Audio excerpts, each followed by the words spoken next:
as a result, they may put us through another severe recession in order, unnecessarily I should say, but as a result of their attempt to correct the earlier excess. I hope that doesn't happen, but I'm afraid it may.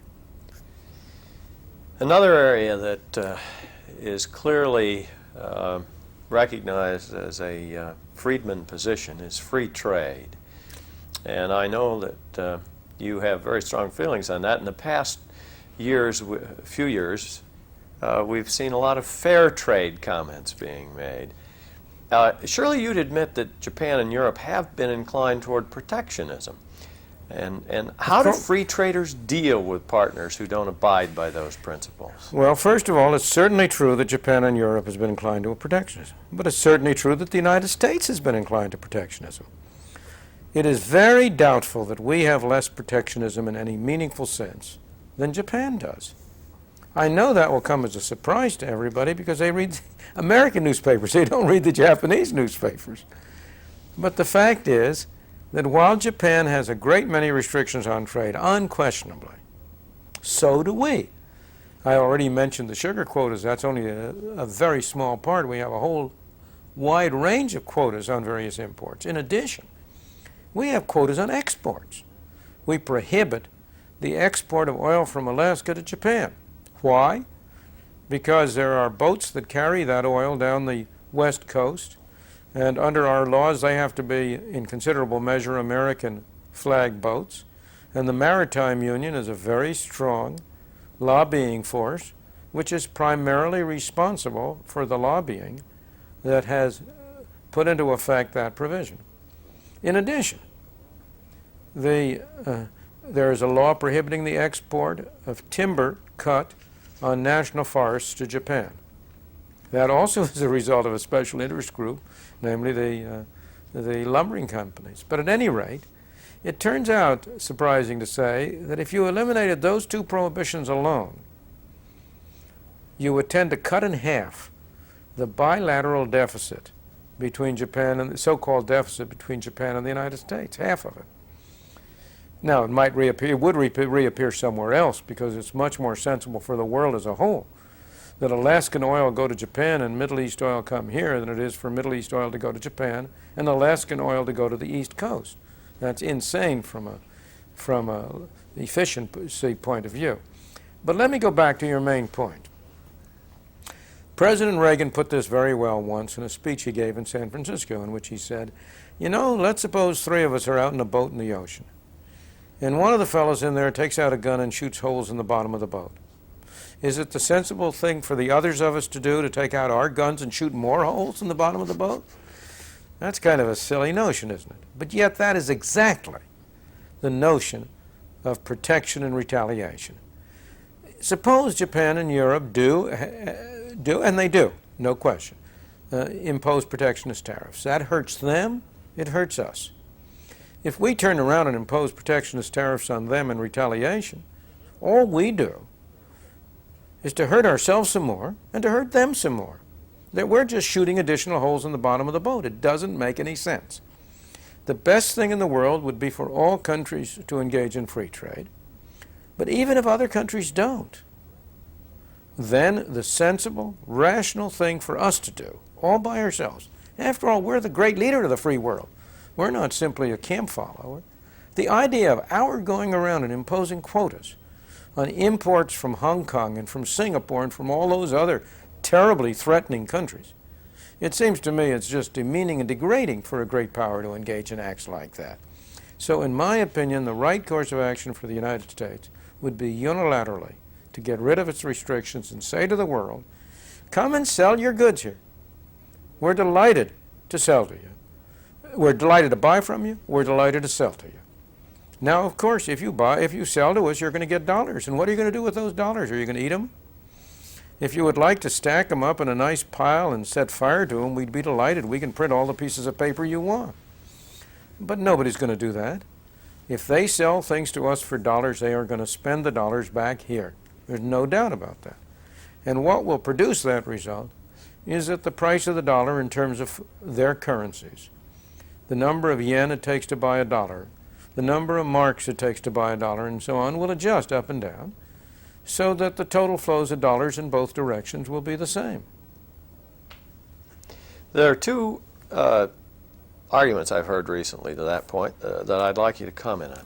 One is that in this process of waiting, while we're waiting for those dollars to come back from Japan, the argument that has been put to me is that we then endure two things. Both we suffer the inefficiencies that are caused by the fact of this dumping that goes on and the inability of local companies to compete against that, and therefore they have to spend more capital than they otherwise, et cetera, et cetera. Those inefficiencies, and the end result being that industries are destroyed and we have to rebuild them. This is a bunch of utter nonsense from beginning to end. Let's take up what sounds like a bad word, dumping. I want to ask you, which would you rather be, a dumper or a dumpee?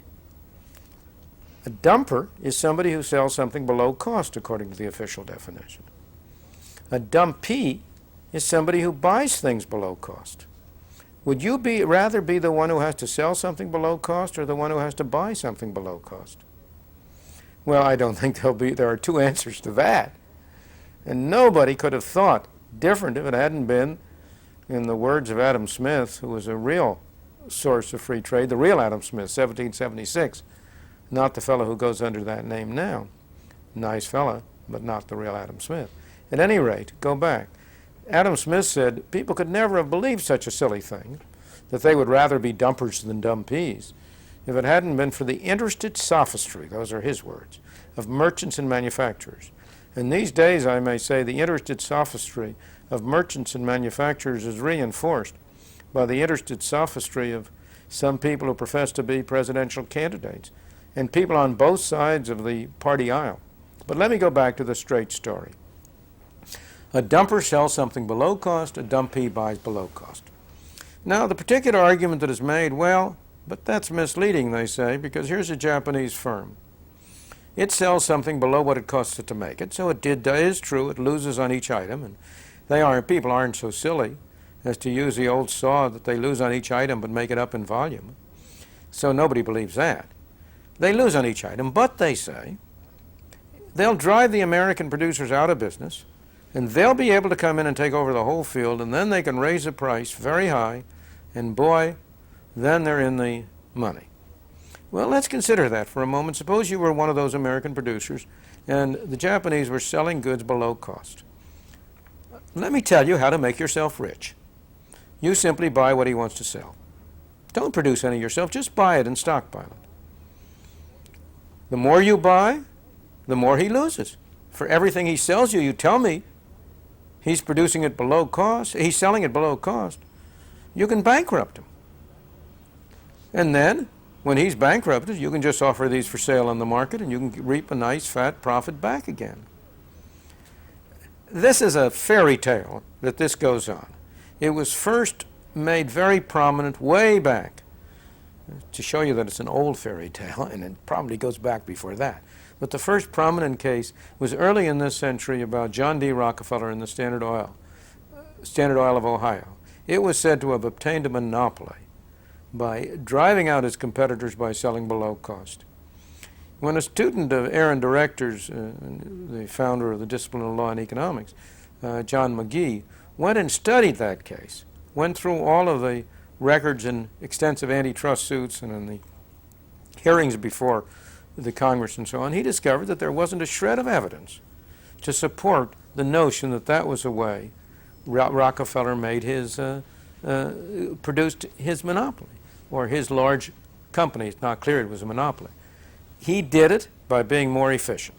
But of course, if you're the fellow who's driven out of business by somebody else who's more efficient, isn't it more satisfactory to you to say, oh, he didn't drive me out because he's more efficient.